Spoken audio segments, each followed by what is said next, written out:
We are currently awaiting the press conference right now.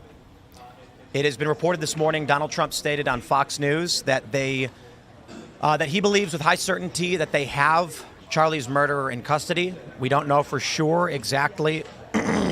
Excuse me, sorry. I ran in here, I got it up as quick as I could. Breaking news. We'll keep the press conference running in the background, but the breaking story right now. Charlie Kirk assassination suspect ID'd as 22-year-old Utah man who was turned in by father after Trump reveals his arrest. So we are currently waiting, and the press conference should begin any moment. And they just did a few mic checks. Usually these things start late, but I believe this was set for 9 a.m. However, I think, just the other date it was particularly late. So we will be here with the breaking story for all of you. And, we'll have this. Today's Friday. For those that aren't familiar, we do the Culture War podcast. We'll be having a debate starting at 11 a.m.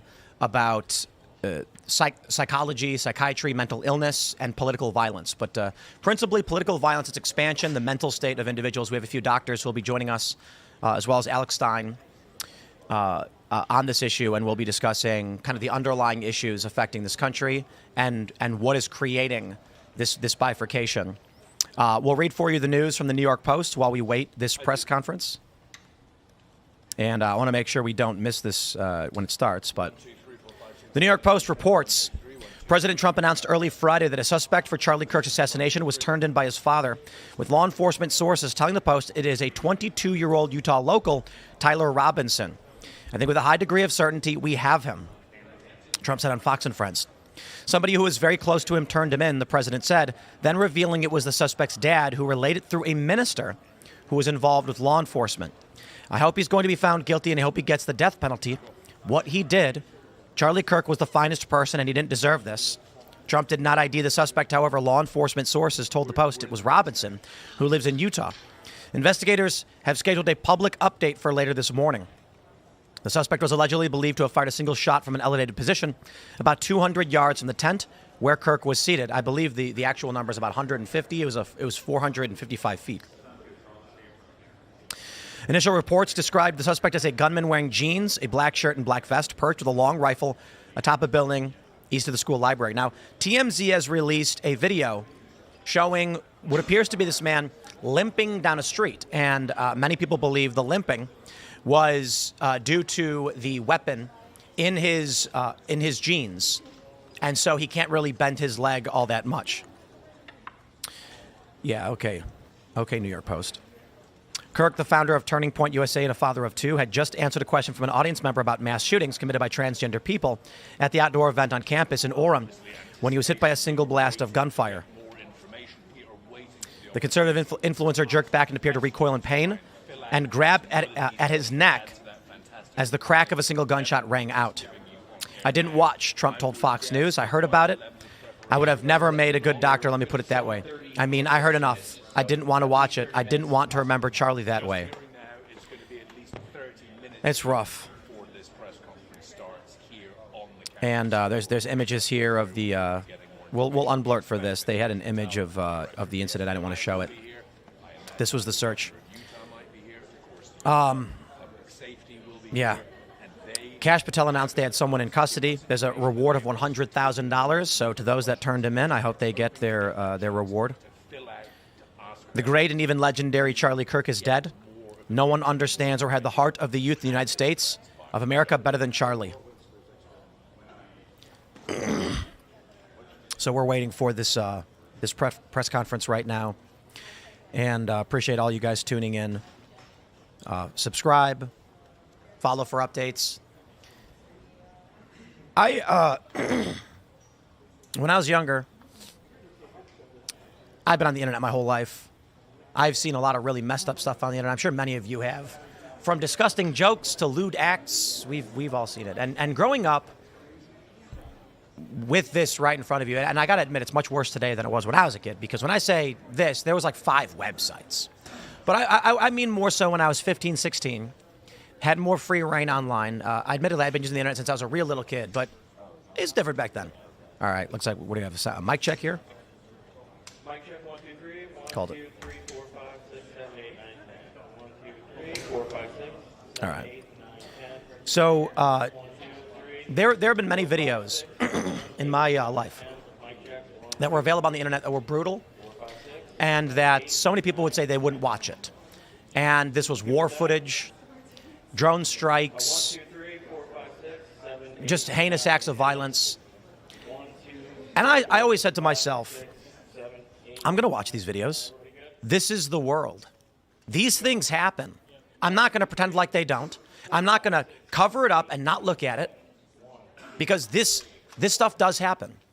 And you have to be aware of the worst to be grateful for where we are in the United States and what we have, but to also understand what to expect. When you are in a fire, do you know how to act? Most people don't. When you are lost, do you know how to act? Chance favors the prepared. There are many people. Okay, so they're pushing it back. It's going to be half an hour. We'll do another check in about 15. Keep going. 1, 2, 3, 4, 5. All right, so they say it's going to be 9:30. So I'll stick with you. We can follow the news and I can give you some updates, but I'll just finish what I was saying. My point is, my mentality as a young man before going out into conflict and crisis as a teenager was that when these videos were going viral, there were some that I won't describe, but there are murders, there's violence, was not to hide from the heinous and vile acts that people commit, but to understand it and be strong. And there are people that I know that couldn't and don't want to, and I don't blame them. With that being said, it is something entirely different when it's someone you know and has graced your presence on numerous occasions and reached their neck out for you, moved mountains for you, and given you tremendous things, asking for nothing in return. And so it was extremely difficult. And it has been extremely difficult for me and our crew to report on and work on this story. And it's just,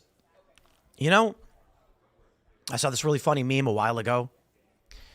And it was, you may have seen it, I'm going to butcher it, but it was a really funny post on 4chan where a guy said that he's like a fat homebody, he doesn't do anything. He decided one day that he was going to go to the gym and improve himself. And he shows up to the gym, limp-wristed and out of shape, overweight. And he looks at a rack of weights and he grabs them and he doesn't know what he's doing. When some Chad walks up, super ripped, and says, "Hey, buddy, let me teach you how to use these. Good to see you." And starts explaining how to lift the weights. Tells him, "I want you to do this. Without asking, hey, man, do these things. I'll be here. And I'm going to see you tomorrow, right, for leg day?" And this dude responds with, "Is this what it is like to have a king, my liege?" And it's funny. The point is, it's seriously to have a king. But to be a young man and to have someone approach you when you don't know where to go or what to do, but you want to do better, and there is someone who seems to have everything, this Chad guy, he's tall, he's handsome, he's ripped. He doesn't need to waste time with you, and he takes time out of his day. He encourages you, teaches you, and says, "I'm going to see you tomorrow, right? You're going to be here?" Because all he wanted was for you to be better. That's the kind of person that Charlie was. He did this for us. He did this for other people who work here, other vendors and clients and contractors. He did it for my friends. And I think that's why everybody was so, excuse me, devastated by this. Because he was that guy that seemed to have it all. Successful show, millions of followers. TPUSA raised, I think in 2023, $81 million. This dude, there's pictures of him flying on private jets. And yet he would take time out of his day, see you, and say, "What can I do to help you right now?" Very Christian-like, epitomizing, exemplifying what that message is supposed to be. And for me, my attitude was just like, at first, why is this guy helping me? Like, what? I'll say this. I know that we have a big show. I know I have a lot of followers, but I don't have the biggest show. And it always feels like a struggle every day. New charts come out. Channels are growing. People are getting interviews. You work hard. You don't get to where you need to be, but you work hard every single day. And often, the things that we do here at Timcast, and this is true. I mean, I get it. I understand that it's a big show. I'm not going to pretend like it's not. But it's fascinating when we do things and they're overlooked. To keep it as simple as possible, maybe a little vain, but to remove it from politics. We've made steps in the cultural direction where we've made music, and they intentionally ignore us, won't talk about us, even when, we've had top trending songs on YouTube. My point ultimately is not to mention these extraneous activities or anything, but to point out that for me, most of the time, it feels like we are Sisyphus at this company and in the work that we do, ever pushing up a boulder. It is harder and harder and tiring to push up this mountain. The only time I never felt that way was with Turning Point and Charlie. And I genuinely, 100% mean this. When they invited us, it felt like this was a moment where, as we push up this boulder every day and I work as hard as I can, to my right, Charlie said, "Take a break, brother. I got you." And he and his crew at Turning Point decided to push that boulder for us. And I looked around wondering why he would do that. The lengths that the Turning Point crew and Charlie went to make sure that we could be a part of his event, his biggest event in politics in the country, at this massive convention center with tens of thousands of people. He said, "We're going to move mountains to make sure you can be a part of this." And I thought to myself, really? And I understand some might say, "Tim, you have a big show." No, I get that, but I can't even begin to describe the lengths that his team went to move the mountains to get us there. Do you understand? Bringing our staff out from D.C. to Arizona is not an easy feat. It is not an easy feat. And that's why I didn't think it was really going to be possible. But he made it possible. 3 years. Charlie made sure. And that's what I'm saying. When we've done these trips, we've traveled, it really has always just felt like we're pushing a boulder uphill. And it never ends. And it is stressful and it is difficult. And making sure people aren't working too hard. I know a lot of people love their jobs here, but we want to make sure they get breaks. And then there's Charlie and his crew at Turning Point pushing that boulder for us to make this happen and giving us that break. Because I didn't think we were going to make it. And he did. And that's how many people felt. It was Charlie, with all the reasons in the world, to say to you, with all due respect, I have very little time, thank you, and have a nice day. He wouldn't do that. He would say, "Where do you need me?" Last year, at Turning Point on stage, we had Charlie Kirk on, but only for, I believe it was like the first hour or so. We were told Charlie was very, very busy. He was having very important meetings, and everything was very stressful for him, trying to run this event. Excuse me. And we said, "Okay, no problem. We understand. We'll find someone who can come on the show instead. Don't worry about it. We appreciate what you've done for us." And then Charlie said, "I'm going to make it. Don't worry. I'm going to make it." And he came on the show. With all due respect, Ian was very much irritates Charlie, but he still has him on the stage. Ian, who fell off the stage the first year we were there. We didn't know if Charlie was going to be able to make it because he's such a busy guy. And he still took time out of his day to come on stage and come on our show, come on my show, helping make my show bigger. That's what he always did. So, as we're waiting for this press conference, I will just say, when they announced they were doing this press conference, I set everything up as fast as I possibly could. And now we've got some time to kill. I do want to show you a clip. I want to pull up a clip of Benny Johnson talking to Cuomo. And I want to highlight some of the things that are being said by, let me see if I can find this post, by the left. Jimmy Kimmel saying both sides. Vile things being said on both sides. Yeah. Let me see if I can find this post from Benny. Benny, Benny pushed back on, let's see what we have here. I'm going to pull this up. Benny retweeted this. It's on his feed. And this exemplifies exactly what I'm saying. From political polls, 77% of Republicans believe it is always unacceptable to feel joy at the death of someone they oppose, while only 38% of Democrats share this view. And that's exactly what I said yesterday. I said, was it 80-20? 20-80? 1, 2, 3. Another mic check? 4, 5, Okay. 6, 7, 8. Check. I want to keep this audio running. I don't want to miss this press conference.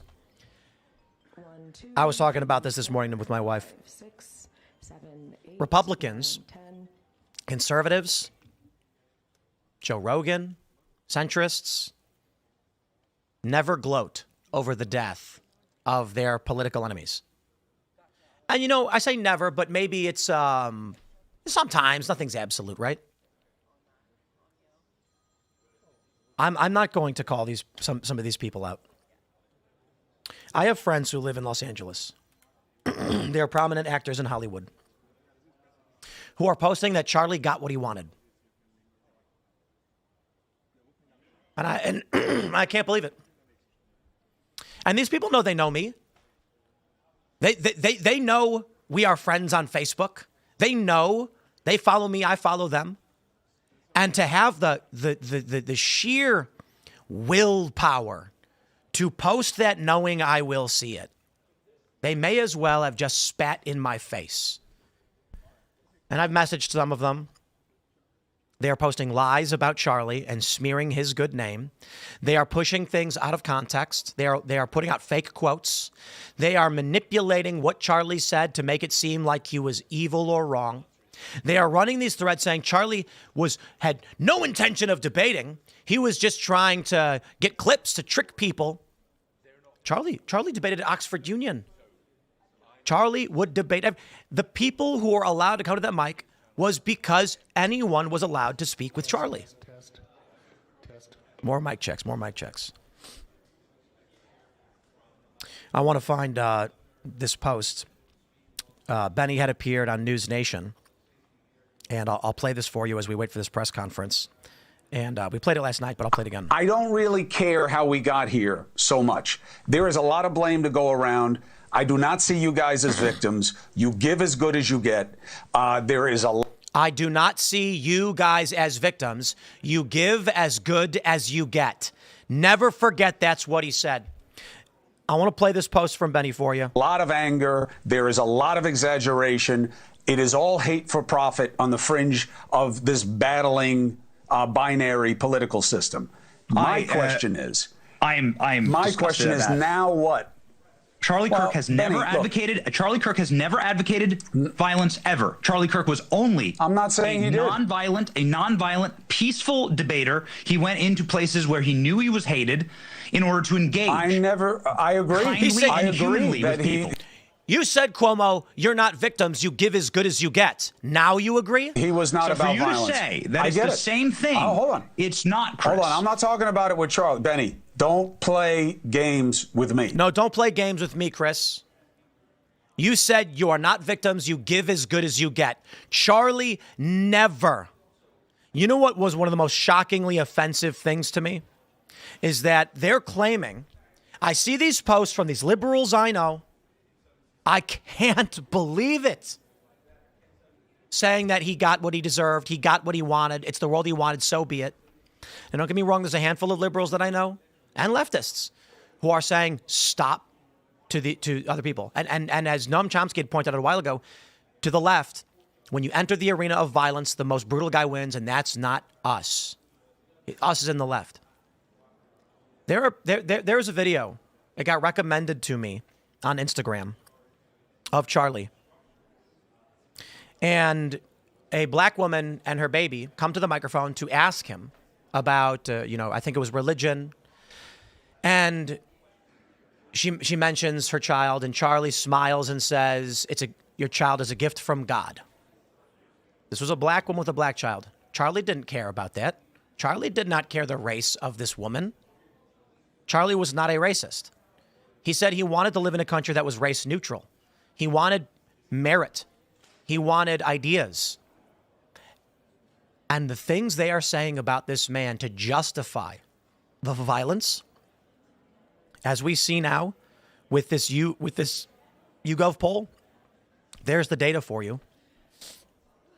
They're saying he's justified slavery. They're saying that he claimed black women have no brain power. None of that is true. It's never happened. They're running one lie right now where they claim that Charlie Kirk said that shootings are the price we pay for gun rights or something, which is not at all the idea conveyed by Charlie. Charlie Kirk's in-context statement on school shootings was, they are tragic, unfortunate, must be stopped. But we cannot stop bad people from getting access to weapons even if we ban them. So these things are going to happen, and it is a price we pay to ensure that we have the right to protect ourselves. The greater context of his statement was, let good people be armed because bad people always will be. The inverse to his statement is, in a world where we try to ban guns, there will still be school shootings. They strip his statements of their context because they are demons who gloat over death. They are selling T-shirts mocking his death and mocking his willingness to debate. An image that I will not share. A cartoon someone drew and are selling on T-shirts and putting up on poster boards of blood pouring from his neck, and it says, debate this. And what is the message they are putting up when they say this? These are not bots. These are not Chinese interference campaigns. This is not Russia. These are quite literally American college students and individuals online selling T-shirts. They are saying, when you want to debate, they'll put a bullet in your neck.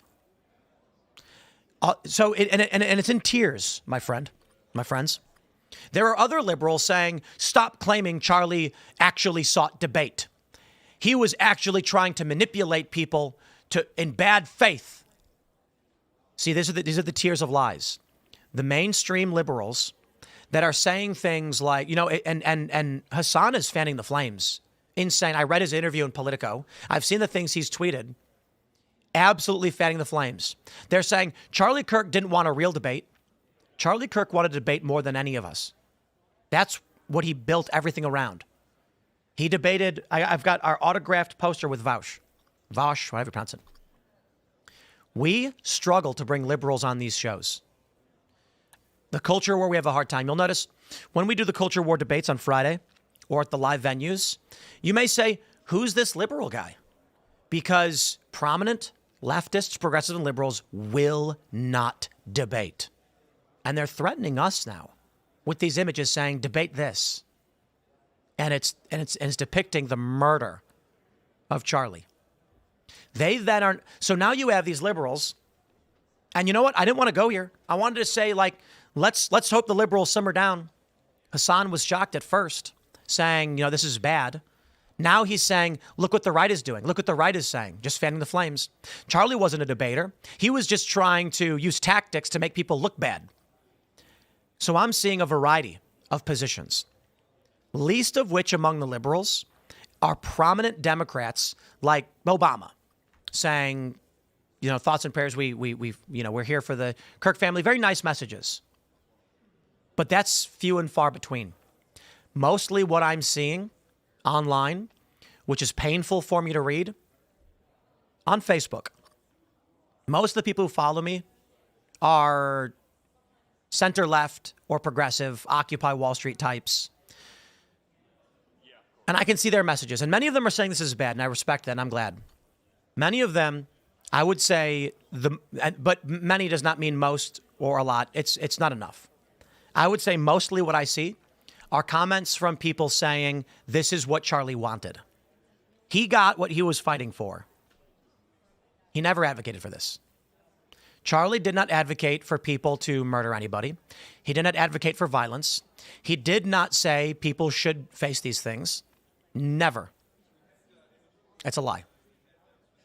I'm sick and tired of it. What is that? Left-wingers, liberals. Uh-oh. Whoa.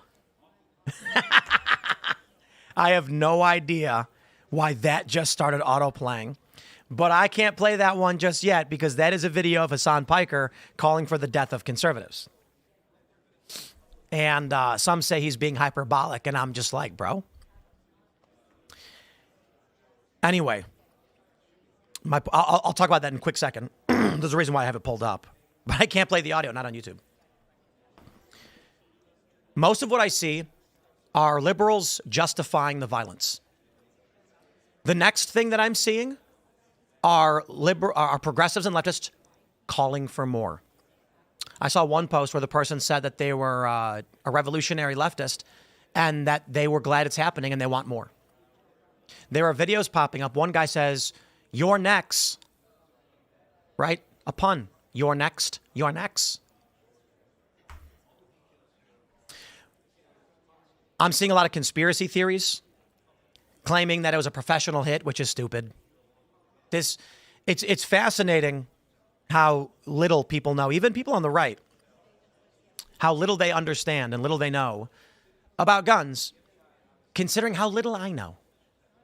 But I can tell you this, from my personal experience, my immediate thought was, what? 150 yards? I've seen children hit 100% accuracy, 15 rounds, every target. Move it, like, not moving targets, but, you know, at the range, a bunch of different targets. I have seen a 12-year-old sitting down with a bolt-action rifle make every hit at, 100 or so yards. So I'm like, this is not considered to be a crazy shot. And there are people who are saying, yeah, but like, he was under pressure, on a rooftop, there's wind. And I'm like, listen, I looked at a couple different sources because I'm not an expert. And I've asked a few experts with real training, what is the degree of training required for a person to make a shot at 150 yards with a bolt-action rifle with a scoped, with properly zeroed at 100 yards? Everyone says the same thing. A couple hours, I guess. Couple hours. I looked up training sites and analysis, and they all basically say the average person with about 1 to 2 hours training will have tremendous accuracy at 100 to 200 yards within an hour or two. But then they say, yeah, but he was nervous and under pressure and all that. So maybe he had a month of training. Not just that. What do people pop? MAOI inhibitors or whatever to calm the nerves? People before public speaking will take a pill that settles them down. Just spare me. That's the next thing I'm seeing from liberals. There's no way this was a leftist. There's no way it was motivated by left ideology. There's no way, because this was professional. Now, what I will say is, the New York Times is claiming that law enforcement is walking back the claims that the bullets had trans or anti-fascist ideology inscribed on them, that they may have been misinterpreted. Perhaps. It had been confirmed by multiple sources and the leaked DOJ memo by Steven Crowder, for which he got subpoenaed. Sounds real. That they found a weapon and the bullets had engraved on them trans or anti-fascist ideology. That still could mean they are wrong. Not that Crowder's wrong, but that these agents who recovered the weapon misinterpreted them. However, just saying one official says it could be misinterpreted does not reject or deny. With this suspect in custody, I'm looking forward to learning more in this press conference in the coming few minutes. I imagine they're going to be late, but I'm looking forward to hearing more from this, about this. And maybe it turns out this guy has some other ideology. Maybe he's anti-Israel. It's possible. Charlie Kirk was one of the most prominent and important pro-Israel voices in this country because he was speaking to young people. That's why it's fascinating. You see these other people claiming Israel did it. And I'm like, come on, bro. Charlie Kirk was holding events where he brought in a bunch of young men to explain to them why he supports Israel and why they shouldn't hate Jews. And you mean to tell me that you think Israel took him out for that reason? And they're sharing these videos. They're so laughably absurd. Charlie was talking to Ben Shapiro and he said, how do you respond to people that are saying it's a genocide? And they're like, whoa, Charlie said. Charlie was asking a normal question that Ben Shapiro has no problem answering. And the reason for asking the question is to give a pro-Israel voice an opportunity to refute the claims. It was not evidence of Charlie being anti-Israel. They loved the guy. Ridiculous conspiracy theories. So while we're waiting this press conference, I just want to make sure I can pull up any... yeah, there's a post someone made.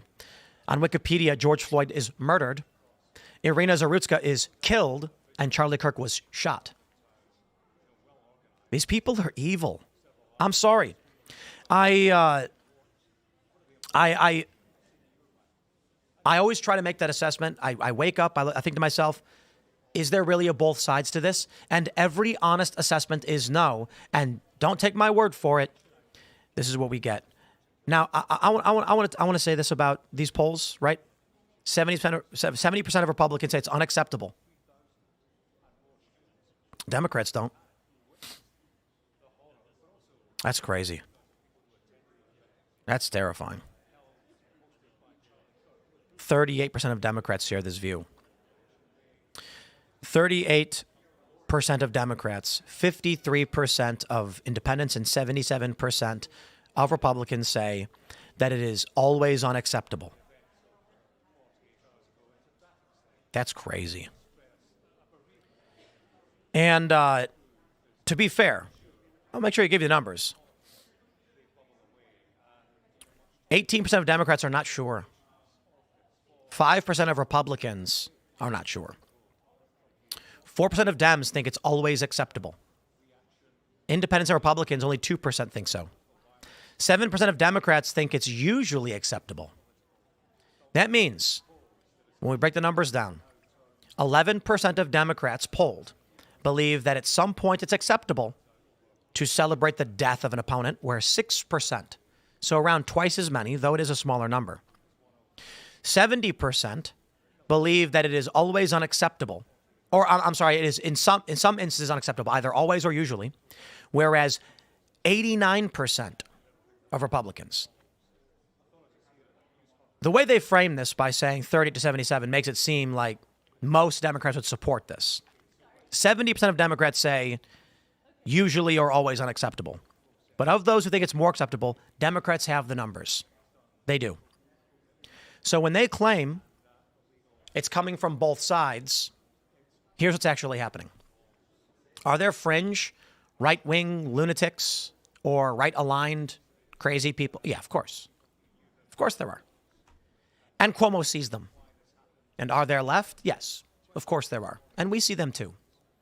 And then instead of doing a breakdown of the scale, size, impact, Cuomo just says, guess it's both sides. So if you have 10 people to your right, and they're saying awful things, and you have 1,000 people to your left, you can only hear so much. And people like Cuomo goes, both sides are yelling at me. Now, obviously, it's not 10 to 1,000, 1 to 100.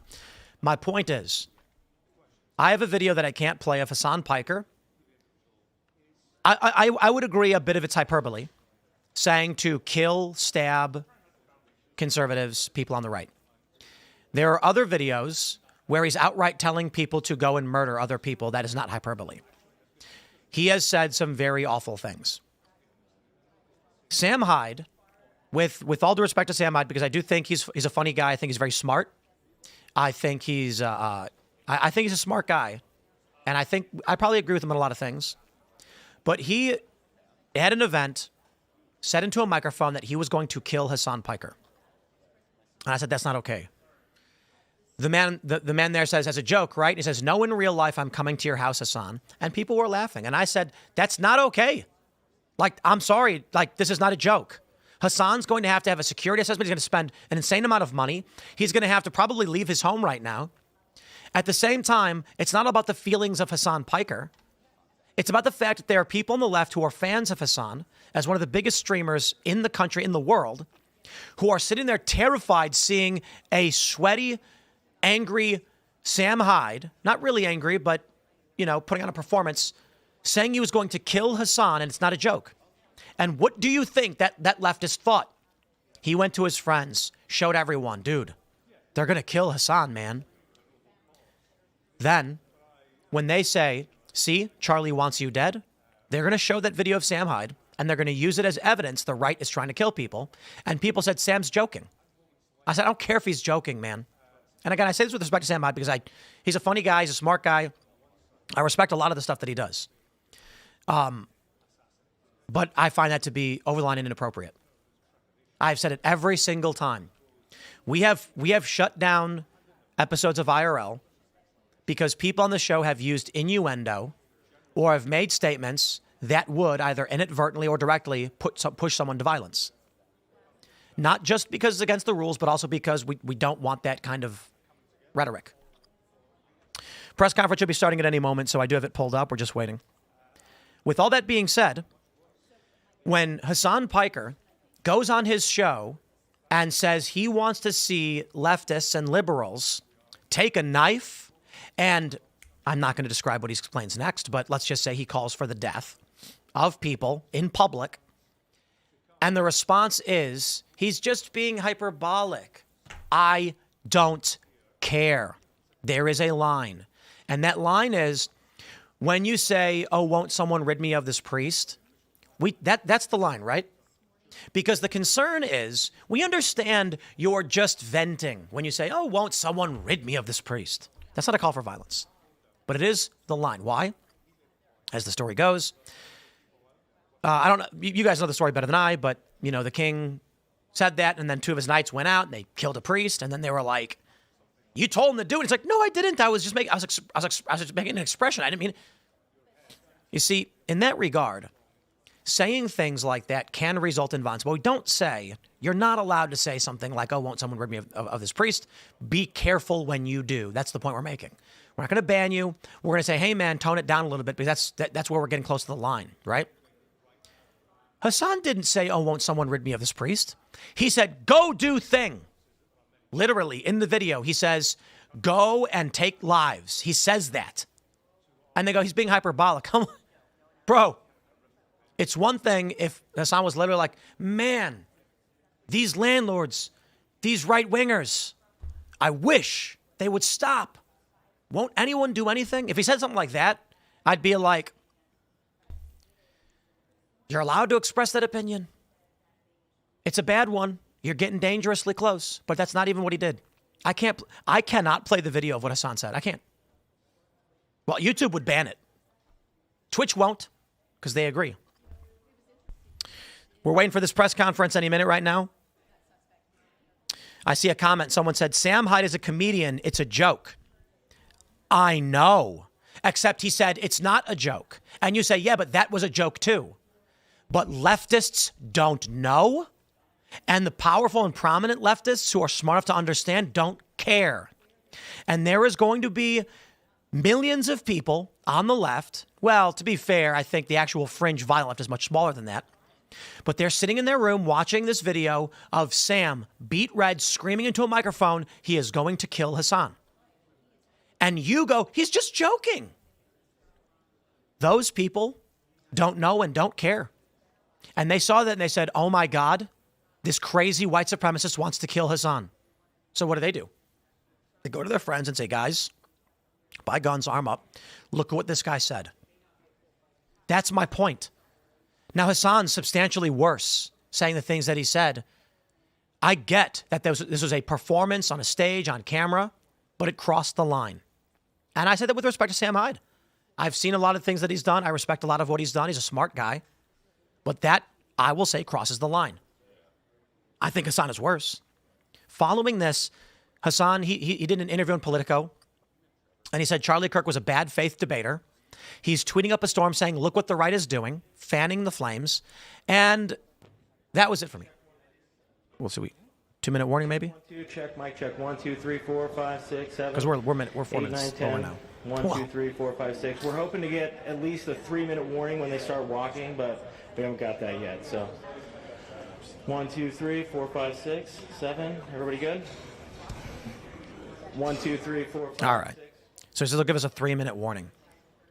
I'm not playing these games with people who are saying things like, it was a joke. Why can't you take a joke?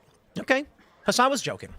When Hassan said, you got to take a knife, walk up to conservatives, and then he explains in great detail how to end them, just joking. Don't get mad about it.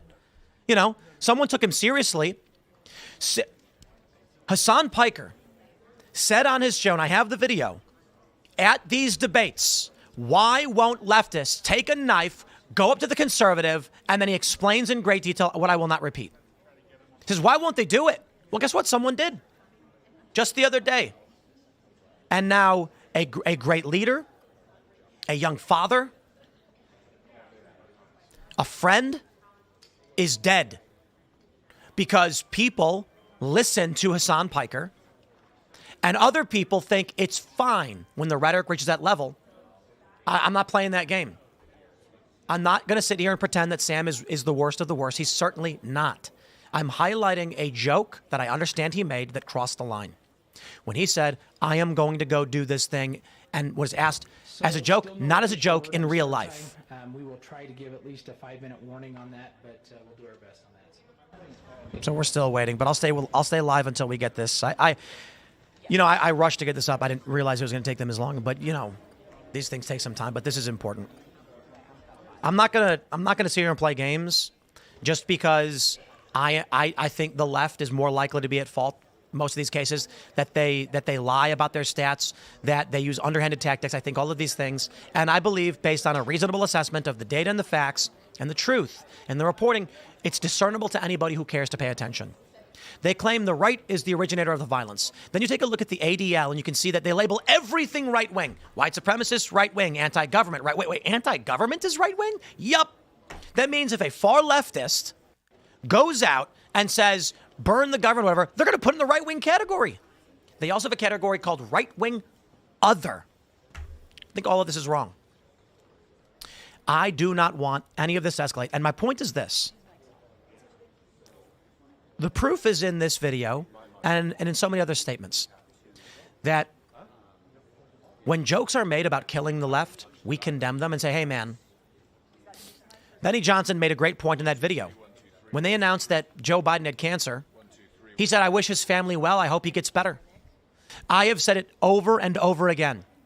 I wish Joe Biden can sit in a rocking chair with a blanket on his lap in the sun, beautiful day with some sun tea brewing, his grandkids hanging out with their great-grandkids, playing in the yard, dog running back and forth at Rehoboth Beach.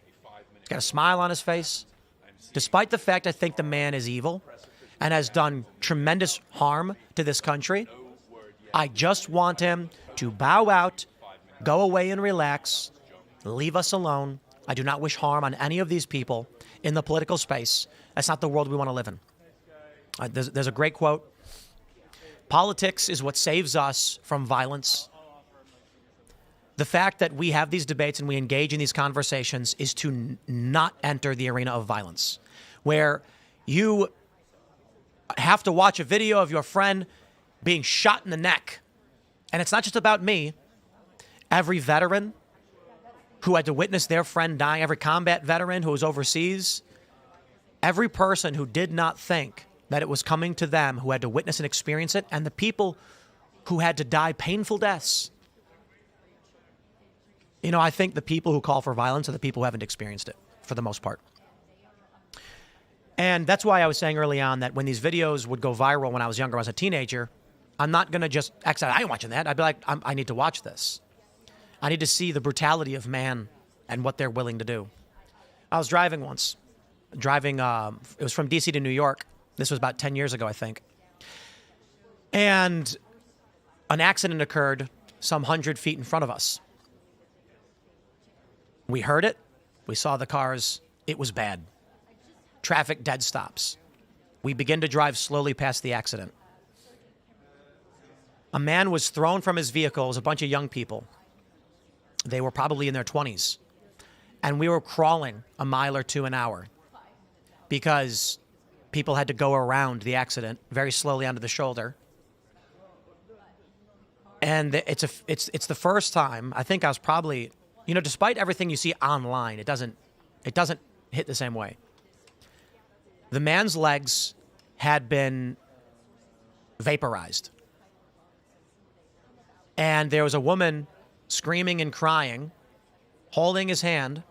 He was thrown from his vehicle, and his legs were pulverized by a passing vehicle. And when he lifted them up, you just saw blood spraying. And I hate to be crass, but pulverized meat is the only way I can really describe it. And I experienced in that moment witnessing that in slow motion as we drove past. It was a feeling I had never felt before, an emotion that I have no word for. I felt it in the core of my being: terror, horror, pain, fear. And I know that there are many people who have experienced substantially worse. My dad was a firefighter, and he's seen like this all too often. And he had explained something similar to me when I was a kid, that there's something indescribable, that there is something you experience when you see someone die, and in gruesome ways. And our police officers, our men and women in uniform, our firefighters, our EMTs, they deal with this all the time, and people don't get it because they don't see it, because we are shielded from it. A few years later, I was in Egypt, and I watched a man get shot and killed. And it wasn't graphic. Like, it wasn't gory. It wasn't the same thing. But there was a feeling that you get as well. It was different.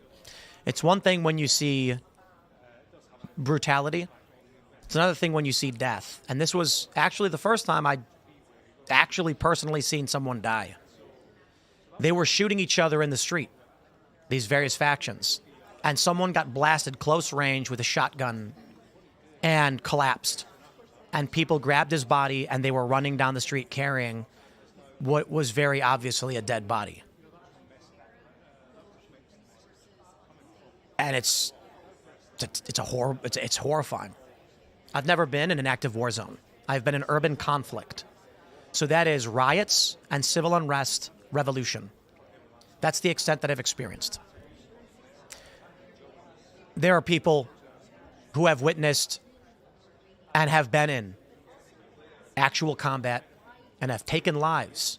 And every single one that I've met, they say, man, you don't want this here. You don't understand.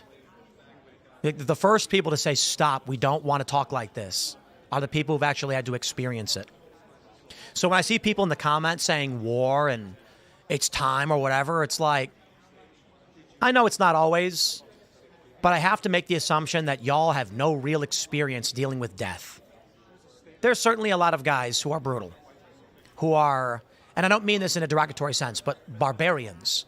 They are brutes. They are men of great strength.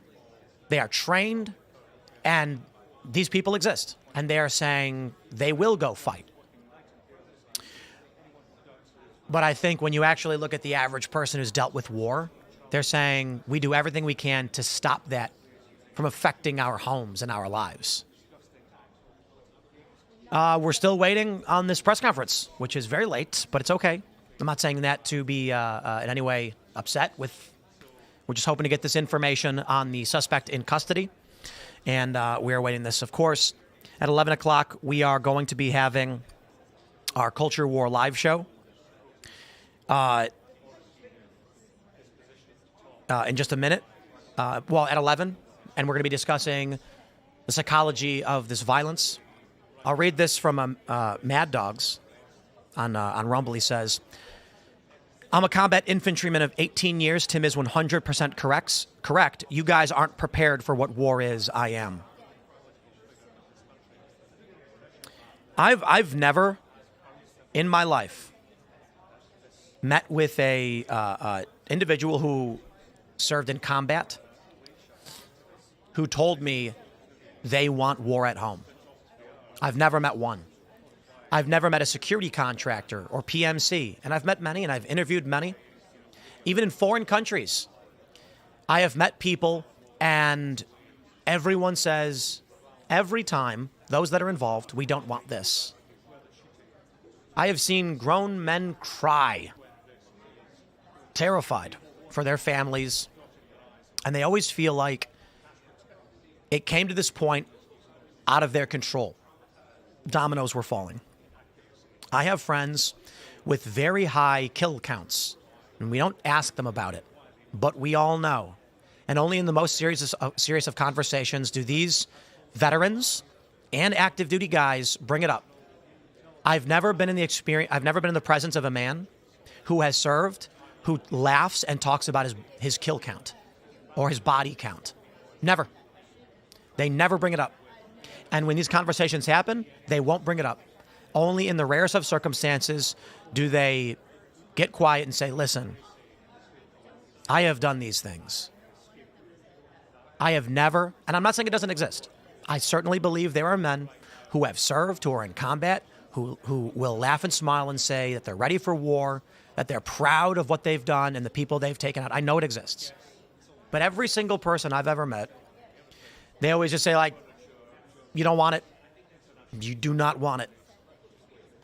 These people online who are saying they do, I don't think understand what it's like to wake up one day in the middle of the night, your wife is sleeping next to you, and you hear an explosion followed by rapid gunshots.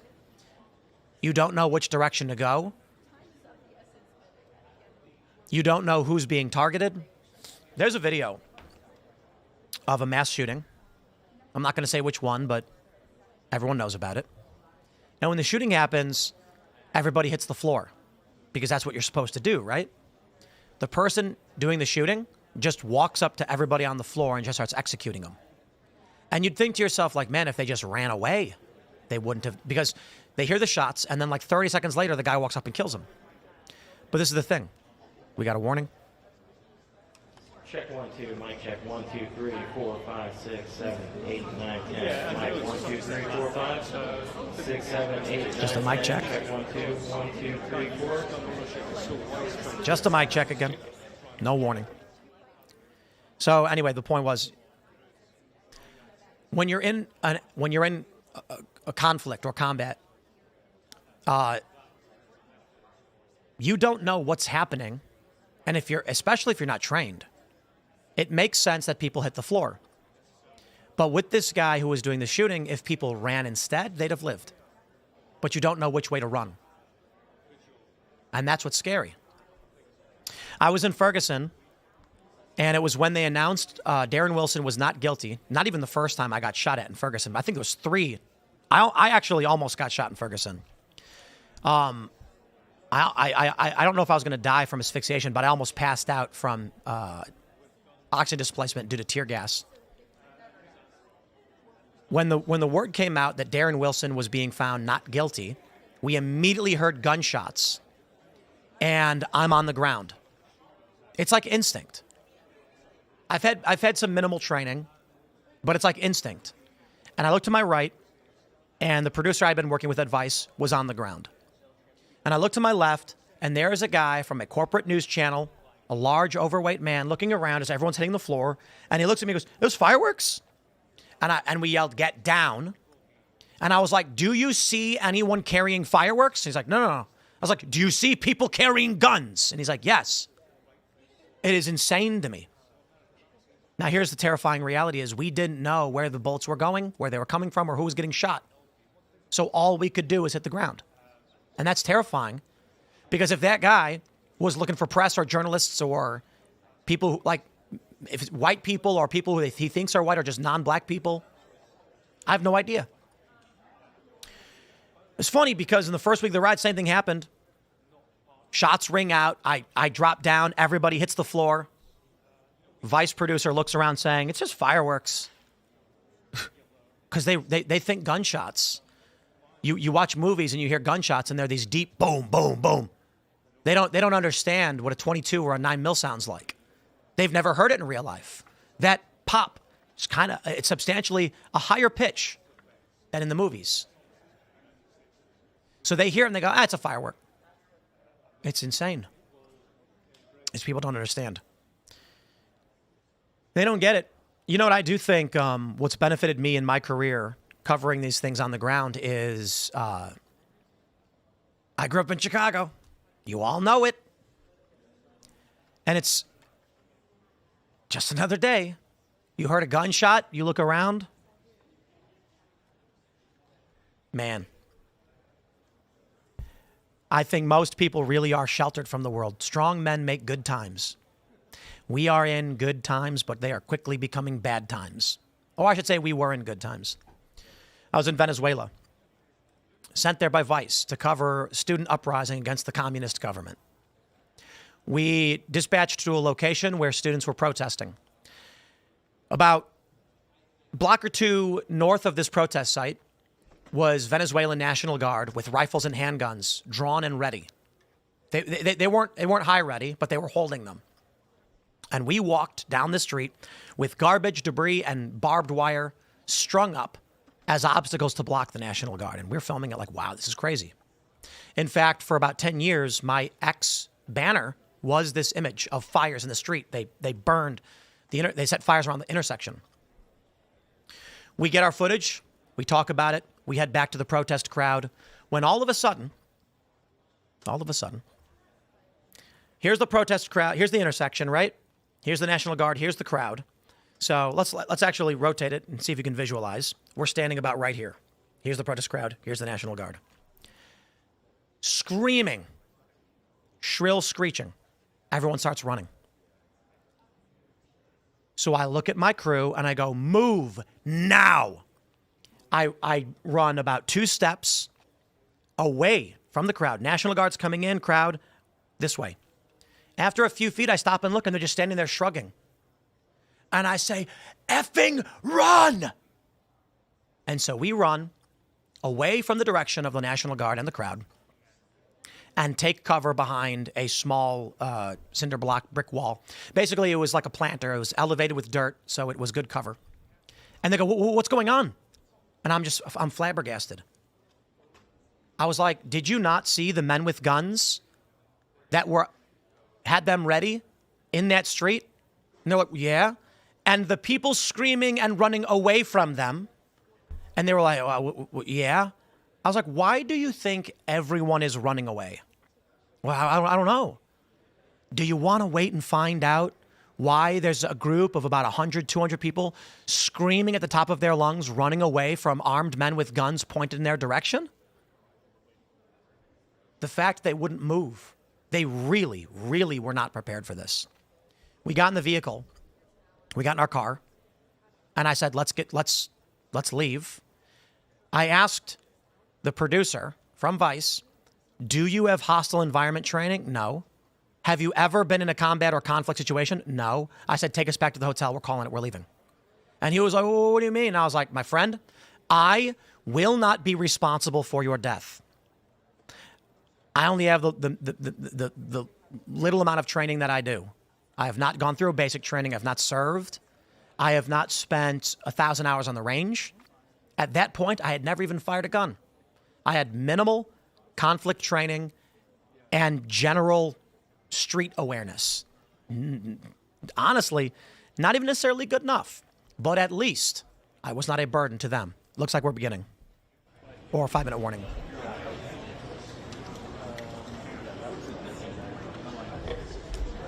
Hello, hello, testing, testing. Hi, everyone. We are 4 minutes out from starting the press conference. Thank you. Okay. 4 minutes out. So to my point, I'm not going to pretend to be able to lead a group in a conflict situation.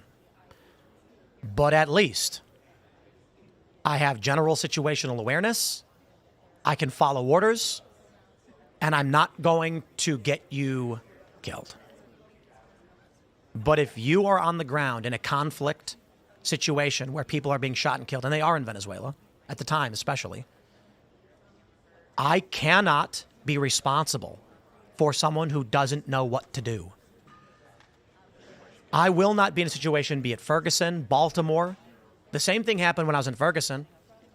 And the producer that they had sent to me, apparently they told me was a music video producer. And I said, is this a joke? What's going to happen when shots ring out and they don't know what to do? Am I going to have to run into the street and grab them and throw them on the ground, risking my life? In Ferguson, during one of the, it was like a week-long thing we were there, shots started to ring out, and I, within a second, flopped to the ground, threw everything, my arms out flat on the ground, and I heard the bullet snap past my head. I don't know how close it was. I believe it hit the brick wall just to my left, and I dropped to the ground. Close enough for me.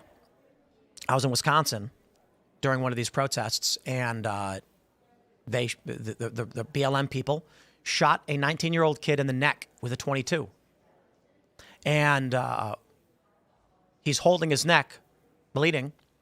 They brought him into a house, some locals, and then I was filming as an APC pulls up and a bunch of cops, SWAT guys, get out, forming a circle, covering everyone's, covering all directions, moving up to the house, taking the kid and bringing him in. I filmed it.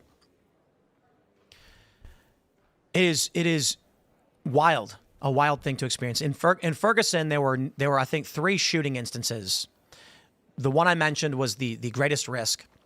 There was one where shots rang out, and I believe Vice deleted this. They deleted the video. I was with a journalist named Marcus DePaula. He's got a big TikTok profile these days. And he has general situational awareness and training.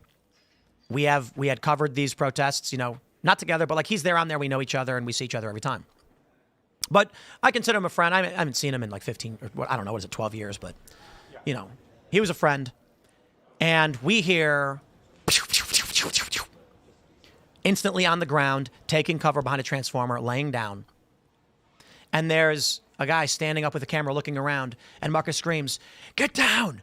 Come here! Get down!" And it's crazy that we have to do that.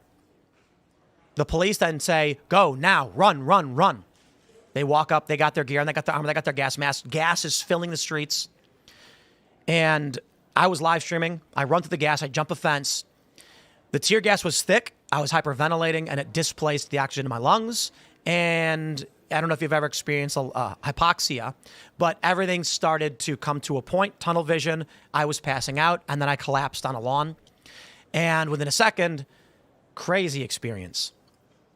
It was a young black kid from the neighborhood, poured water on my face, and I went, and I instantly snapped back. It is a crazy experience. It's, I forgot what it's called, but when you get splashed with cold water, you have a response. You inhale. If you've ever jumped into a pool and you go, you inhale when you get that cold shock. And I don't think this kid knew that. I don't know how he knew to do that, but it was the right thing to do. And I instantly inhaled, and everything just came back. I don't know that I was dying or anything. I don't know what would have happened, but I was passing out. I was wheezing, hyperventilating. Shots had been fired, and this happens when there's too much tear gas. It irritates and displaces the oxygen. I was in Turkey when something similar had happened, when the police had fired tear gas into a tunnel where protesters had been running, and oxygen is displaced. You're not getting enough. You go hypoxic and you collapse. And I believe that's basically what happened to me. Probably a combination of high blood pressure, high heart rate, and not enough oxygen because of the tear gas. And so, you ever stand up too quick, you start getting lightheaded? It's kind of like that. And it gets more and more intense. And then and then I wake up with some kid pouring water on my face. Wild. Just wild. Anybody who claims they want to live that way, they're lying. Or they truly don't know what it's like. You don't want to live that way, man. Take a look at Kyle Rittenhouse. Kyle Rittenhouse didn't want to go through that. He didn't want to experience that. He didn't want that to be his life. He still struggles with what they call him and what they made him. And he was just some kid who was trying to keep his community safe. He was armed because violent rioters were trying to kill people. An old man who was trying to protect his business was bashed over the head with a brick. And they say the violence comes from the right. That's a lie. Always has been. We are just a few minutes out from the press conference. I'm hoping that I hope they got the guy. I hope they learn and understand these motivations, and I'll say this.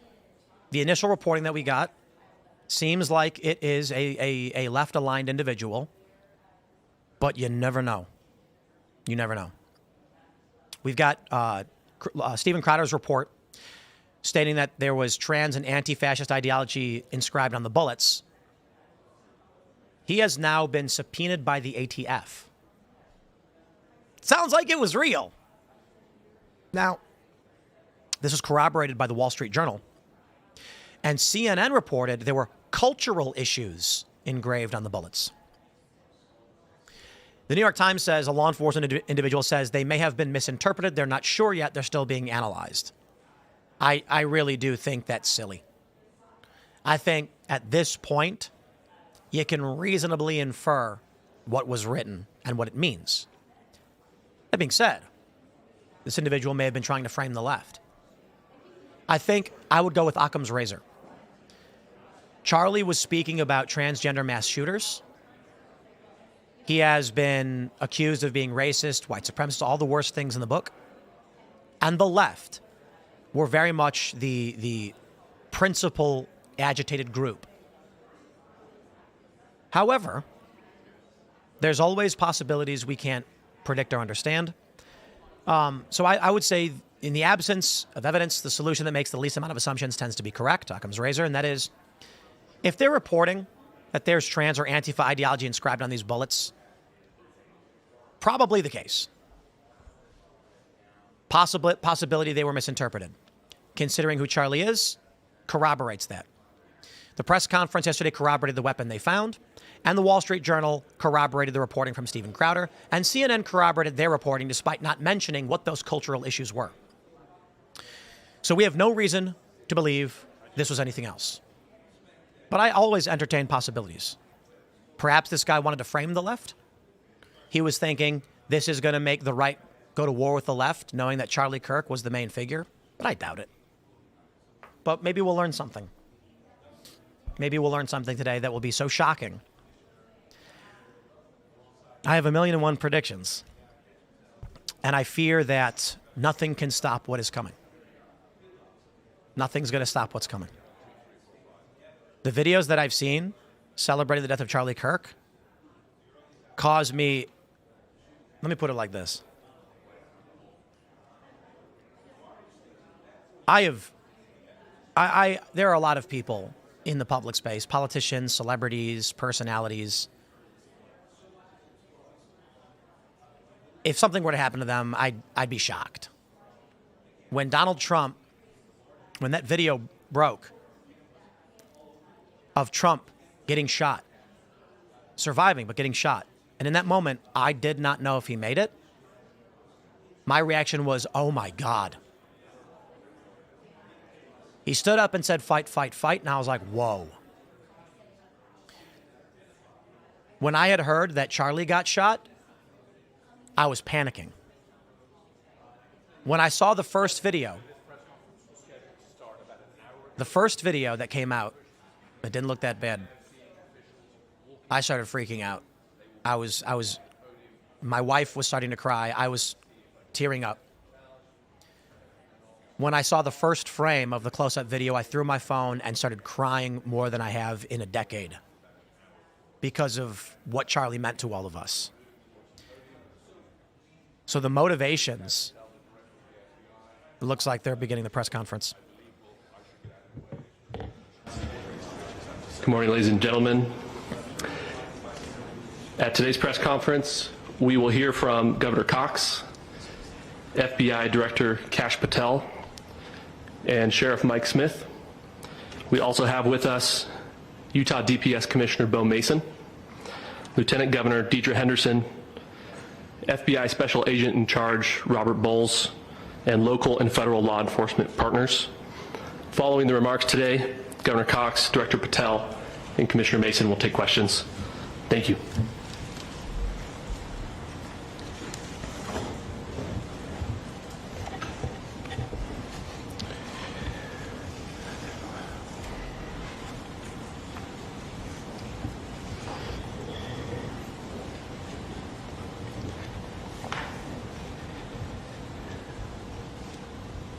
Good morning, ladies and gentlemen.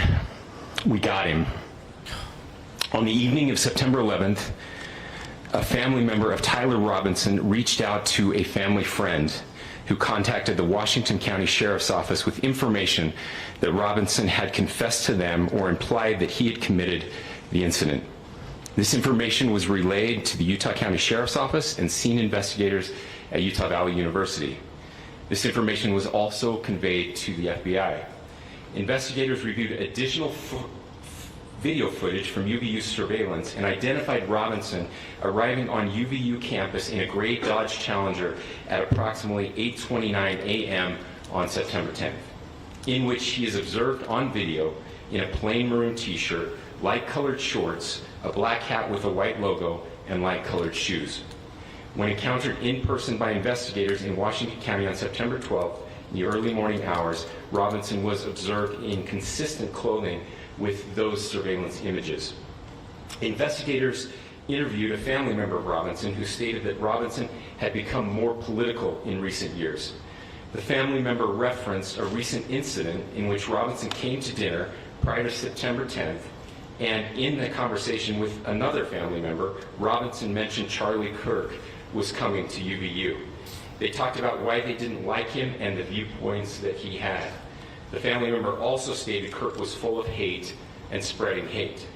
The family member also confirmed Robinson had a gray Dodge Challenger. Investigators identified an individual as the roommate of Robinson. Investigators interviewed that roommate, who stated that his roommate, referring to Robinson, made a joke on Discord. Investigators asked if he would show them the messages on Discord. He opened it and showed several messages to investigators and allowed investigators to take photos of the screen as each message was shown by Robinson's roommate. These photos consisted of various messages, including content of messages between the phone contact named Tyler with an emoji icon and Robinson's roommate's device. The content of these messages included messages affiliated with the contact Tyler, stating a need to retrieve a rifle from a drop point, leaving the rifle in a bush, messages related to visually watching the area where a rifle was left, and a message referring to having left the rifle wrapped in a towel. The messages also refer to engraving bullets and a mention of a scope and the rifle being unique. Messages from the contact Tyler also mentioned that he had changed outfits.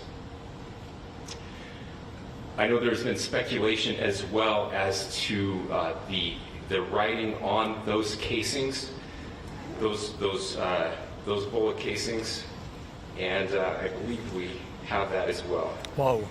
And I'll share that with you now. So the area north of Campus Drive Road where the suspect crossed over, you saw some of that in the video that we released last night, consists of a grassy area with trees on the edge of the UVU campus. Investigators discovered a bolt-action rifle wrapped in a dark-colored towel. The rifle was determined to be a Mauser Model 98 30-06 caliber bolt-action rifle. The rifle had a scope mounted on top of it. Investigators noted inscriptions that had been engraved on casings found with the rifle.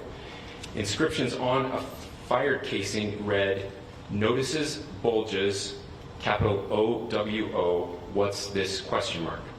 Inscriptions on the 3 unfired casings read, "Hey fascist, exclamation point, catch, exclamation point." Up arrow symbol, right arrow, and symbol, and 3 down arrow symbols. A second unfired casing read, "Oh Bella Chow, Bella Chow, Bella Chow, Chow Chow," and a third unfired casing read, "If you read this, you are gay, LMAO." We are indebted to law enforcement across the state who's worked seamlessly together, local law enforcement, state law enforcement, and our federal partners with the Federal Bureau of Investigation. We're grateful for everyone who worked together in such a short amount of time to find this person and to bring justice. I want to thank the public who has been so engaged reviewing videos, helping us with sending in tips, and helping us get to this point. I want to thank the family members of Tyler Robinson who did the right thing in this case and were able to bring him into to law enforcement as well. I especially want to thank the family of Charlie Kirk, Erica, Charlie's parents, his children. I want us to be thinking of them as we bring justice in this case. They will be involved in that justice. We will be working very closely with them as we move through this process as well. This is a very sad day for our country, a terrible day for the state of Utah. But I'm grateful that at this moment we have an opportunity to bring closure to this very dark chapter in our nation's history. With that, I'll now turn the microphone over to the Director of the FBI, Kash Patel. Bella Ciao is a reference to an anti-fascist song from the Italian Resistance. Thank you, It Governor. means goodbye, beautiful. This is what happens when you let good cops be cops. The FBI and our partners are proud to stand here today together to bring justice to the family of Charlie Kirk and honor his memory. I want to express my deep gratitude to President Trump, the Vice President, and the entire White House who have been so incredibly supportive with both resources and just personally to the FBI as a team. They had our backs the entire way, and I just want to express my gratitude for giving us the resources we need to operate in this space to bring this sort of justice at this sort of speed. In 33 hours, we have made historic progress for Charlie.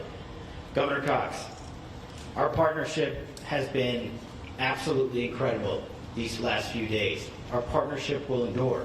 Your state and local partners, your sheriffs, your DPS community has been unbelievably impressive in the hardest of times.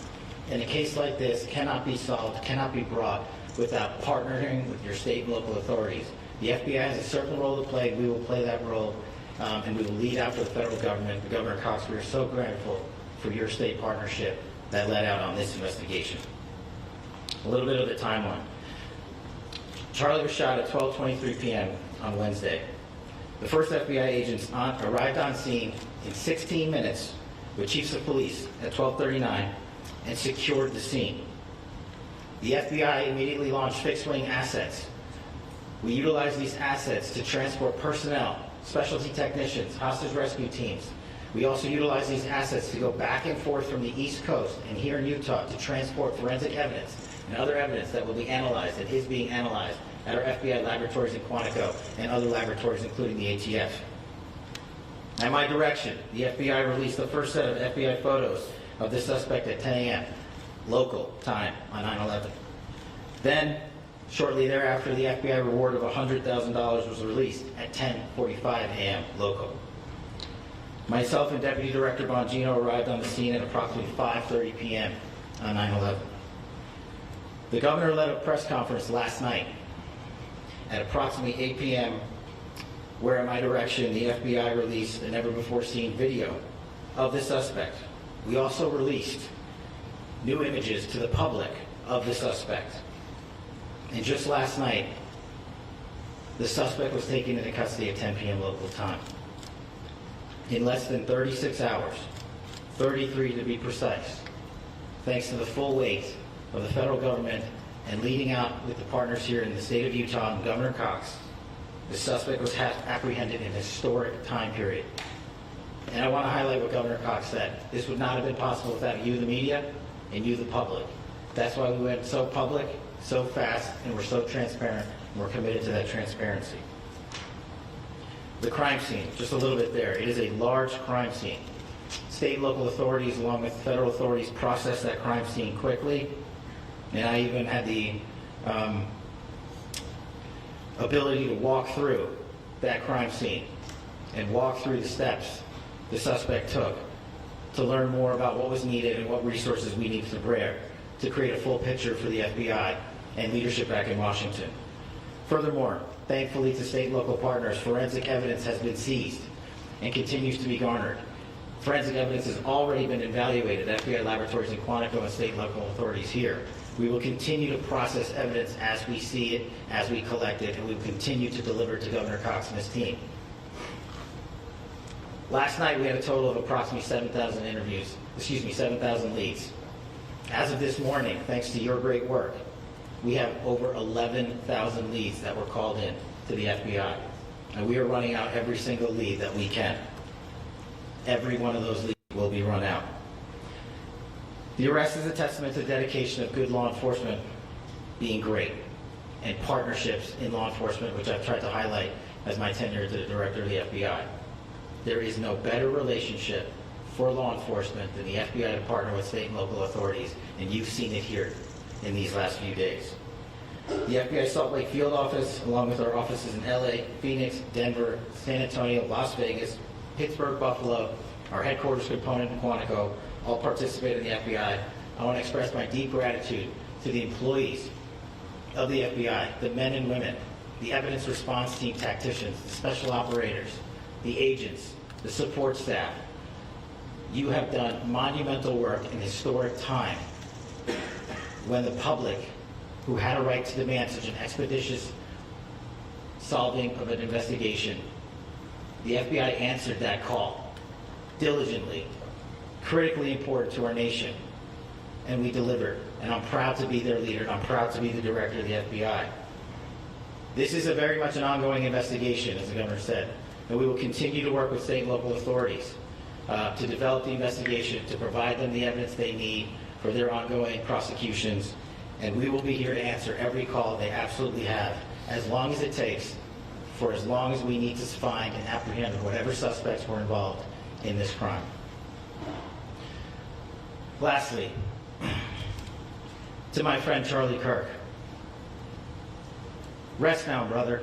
We have the watch, and I'll see you in Valhalla.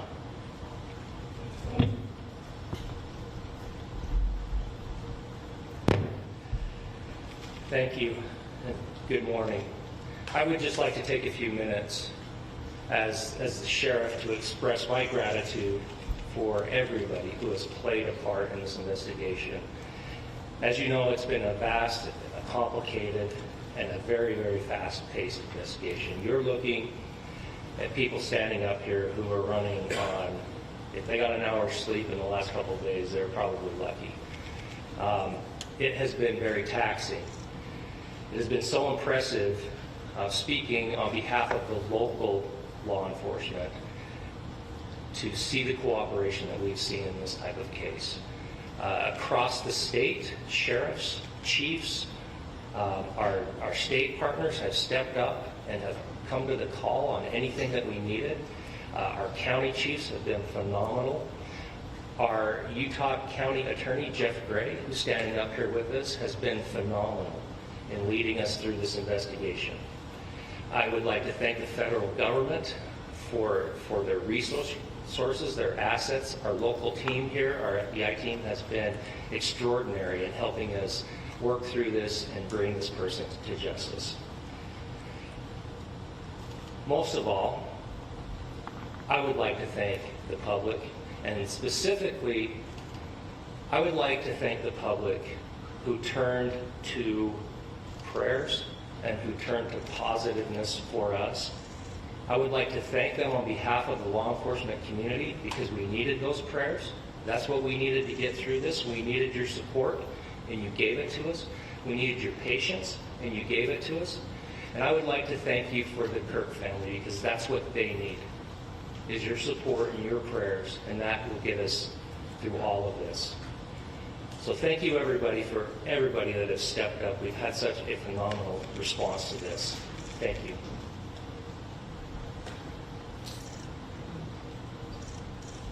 I also want to give a special thanks to the Attorney General and the Department of Justice. Their unwavering support and their commitment to justice is shown true here. And without AG Bondi and Deputy Attorney General Todd Blanche and the resources they brought to bear, we would not have been able to complete our mission. And I just want to say special thanks. It's an honor to be a part of the Department of Justice. Thank you again to our incredible law enforcement team who has worked so hard. Sheriff, I got a solid 90 minutes last night, so I'm probably the most well-rested person up here. Ladies and gentlemen, I get the microphone, so I hope you'll permit me a moment just to share a few more thoughts about where we are and how we got here, and maybe a little bit of where we go from here. I don't want to get too preachy, but I think it's important that we, with eyes wide open, understand what's happening in our country today. I've heard people say, well, why are we so invested in this? There's violence happening all across our country, and violence is tragic everywhere, and every life taken is a child of God who deserves our love and respect and dignity. This is certainly about the tragic death, political assassination of Charlie Kirk. But it is also much bigger than an attack on an individual. It is an attack on all of us. It is an attack on the American experiment. It is an attack on our ideals. This cuts to the very foundation of who we are, of who we have been, and who we could be in better times. Political violence is different than any other type of violence for lots of different reasons. One, because in the very act that Charlie championed of expression, that freedom of expression that is enshrined in our founding documents, in having his life taken in that very act, makes it more difficult for people to feel like they can share their ideas, that they can speak freely. We will never be able to solve all the other problems, including the violence problems that people are worried about, if we can't have a clash of ideas safely and securely. Especially those ideas with which you disagree. That's why this matters so much. Over the last 48 hours, I have been as angry as I have ever been, as sad as I have ever been. And it was, as anger pushed me to the brink, it was actually Charlie's words that pulled me back. I'd like to share some of those. And specifically right now, if I could, I need to talk to the young people in our state, in my state, and all across the country.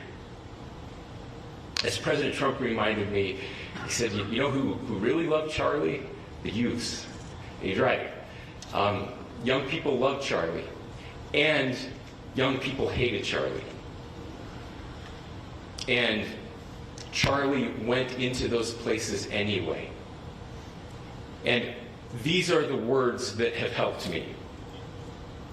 Charlie said, when people stop talking, that's when you get violence. He said, the weak can never forgive. Forgiveness is the attribute of the strong. The only way out of the labyrinth of suffering is to forgive. Welcome without judgment, love without condition, forgive without limit. He said, always forgive your enemies. Nothing annoys them so much.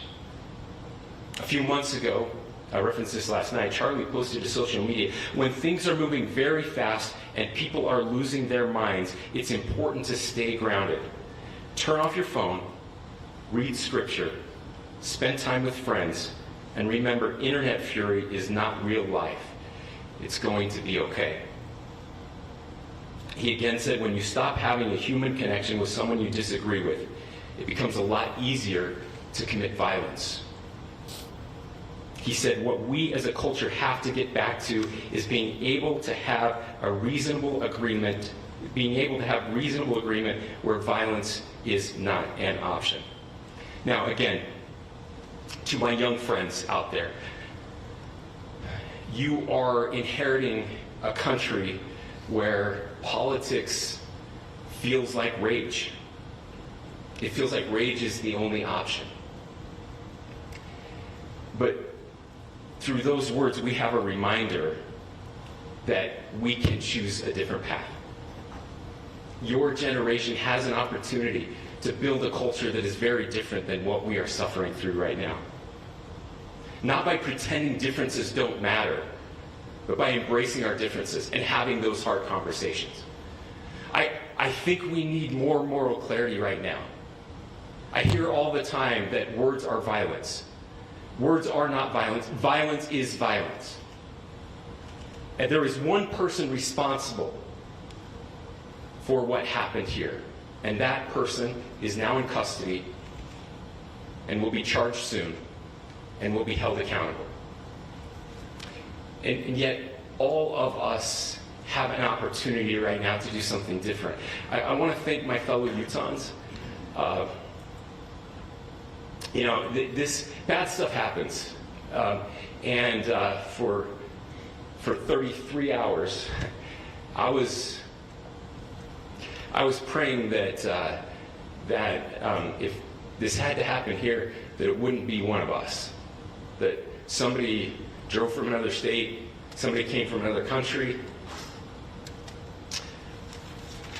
Sadly, that prayer was not answered the way I hoped for. Just because I thought it would make it easier on us if we could just say, hey, we don't do that here. And indeed, Utah is a special place. We lead the nation in charitable giving. We lead the nation in service every year. But it did happen here. And it was one of us. But I want you to look at how Utahns reacted the last 2 nights. There was no rioting. There was no looting. There were no cars set on fire. There was no violence. There were vigils and prayers and people coming together to share the humanity. And that, ladies and gentlemen, I believe is the answer to this. We can return violence with violence. We can return hate with hate. And that's the problem with political violence, is it metastasizes. Because we can always point the finger at the other side. And at some point, we have to find an off-ramp, or it's going to get much, much worse. But see, these are choices that we can make. History will dictate if this is a turning point for our country. But every single one of us gets to choose right now if this is a turning point for us. We get to make decisions. We have our agency. And I desperately call on every American, Republican, Democrat, liberal, progressive, conservative, MAGA, all of us to please, please, please follow what Charlie taught me. I'll just conclude with words I share often from a friend and author, Yuval Levin, who was asked if he was optimistic about our country. And he said, I'm not optimistic. He said, I hate optimism. God, that sounds bad. But he said, optimism is a vice. It's this idea that good things are just going to happen. And he said, in the history of the world, good things have never just happened. He says, I'm not optimistic, but I am hopeful. And hope is the virtue that sits between the vices of optimism and pessimism. Hope is the idea that good things are going to happen because we can make them so. I still believe in our country. And I know Charlie Kirk believed in our country. I still believe that there is more good among us than evil. And I still believe that we can change the course of history. I'm hopeful because Americans can make it so.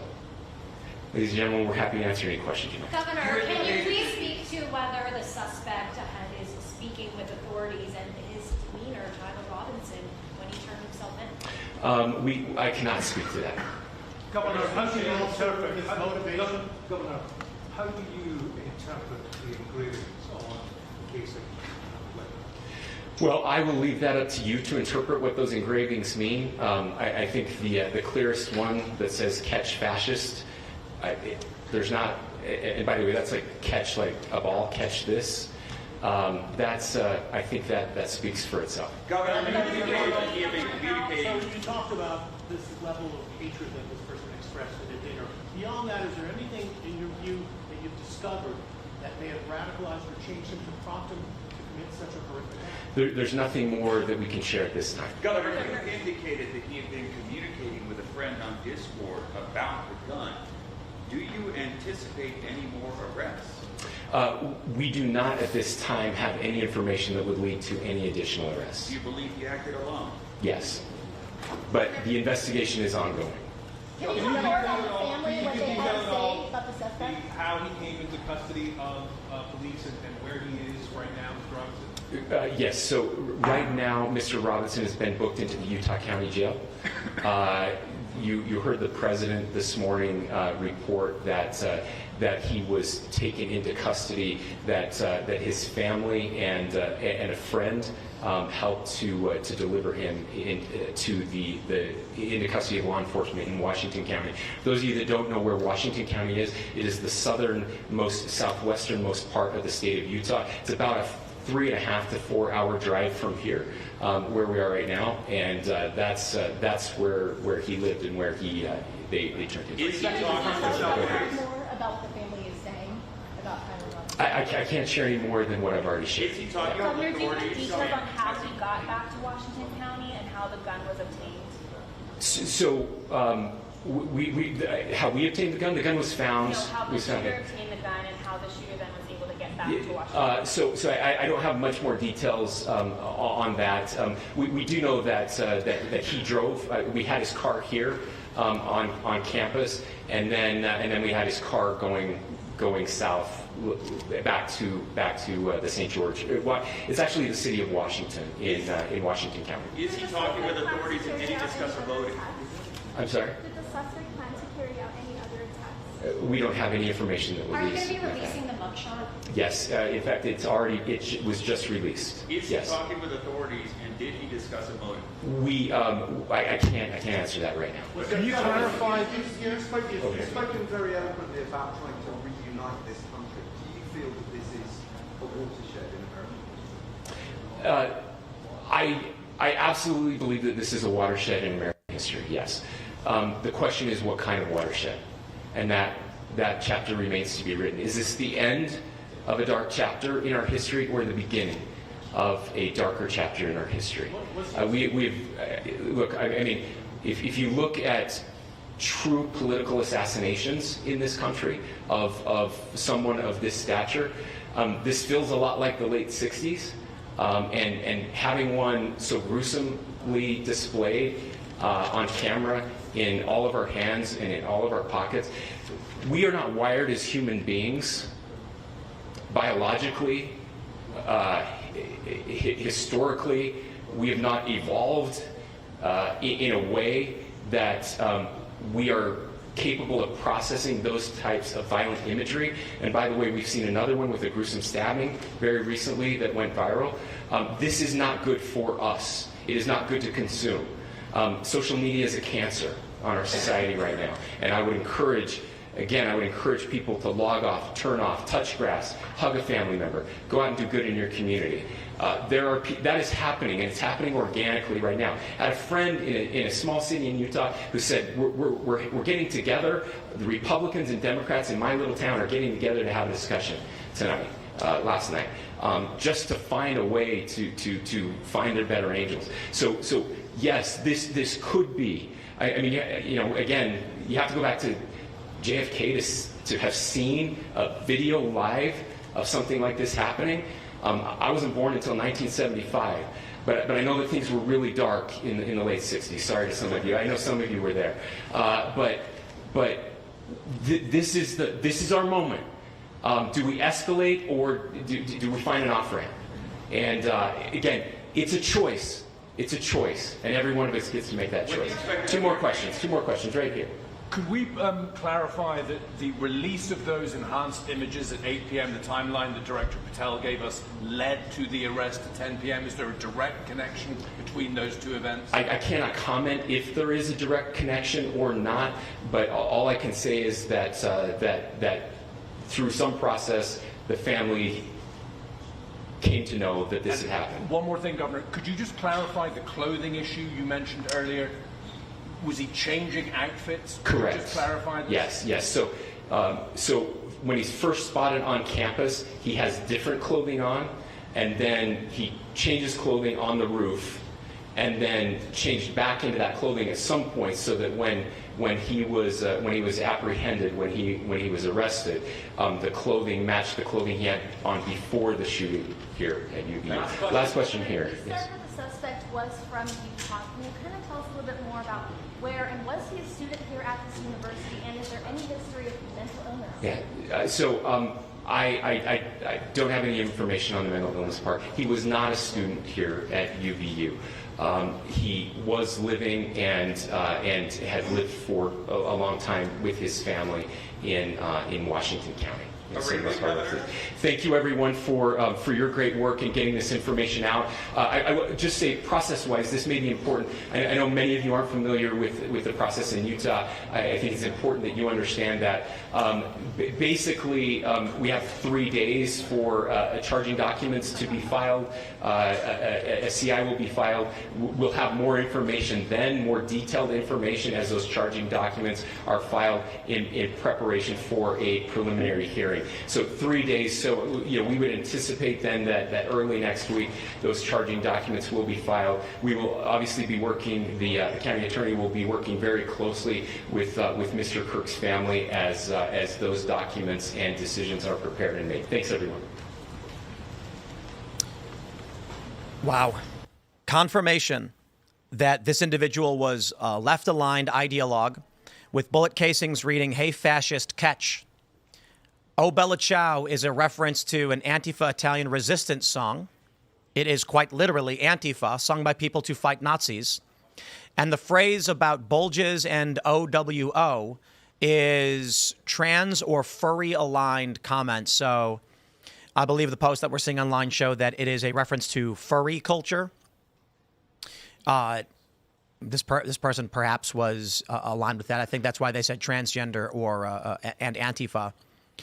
But it is confirmed now, the information that we have. My friends, we will be live in about 20 minutes at rumble.com/theculturewar, as well as youtube.com/Timcast, for a conversation with some experts on the psychology of the mass violence that we're seeing, the cause, what is happening in this country, the politics of it. So with this breaking news, of course, during the show, The Culture War, which is typically more conversational and debate-oriented, we will be still tracking any breaking news and updates as it comes while we have a conversation of the underlying political elements that are causing all of this. And of course, we will. I'll be wrapping up the stream so that we can be prepared for that. Thank you all so much for joining me and for honoring the legend that is Charlie Kirk. And I'm grateful to Cash and law enforcement, the government in Utah for doing everything they can, the DOJ for bringing this man to justice, at least so far. And it does sound like they have reasonable evidence beyond a reasonable doubt. So I'm hoping this is the case and we can put a stop to this violence. So please stick around. Again, we'll be live in about 20 minutes. The Culture War podcast on Rumble and on YouTube. We'll continue this conversation again with any updates and a deep dive discussion on what is causing all of this. Thank you, everybody. If you want to subscribe for more updates, that is greatly appreciated. You can follow me on X and Instagram at Timcast.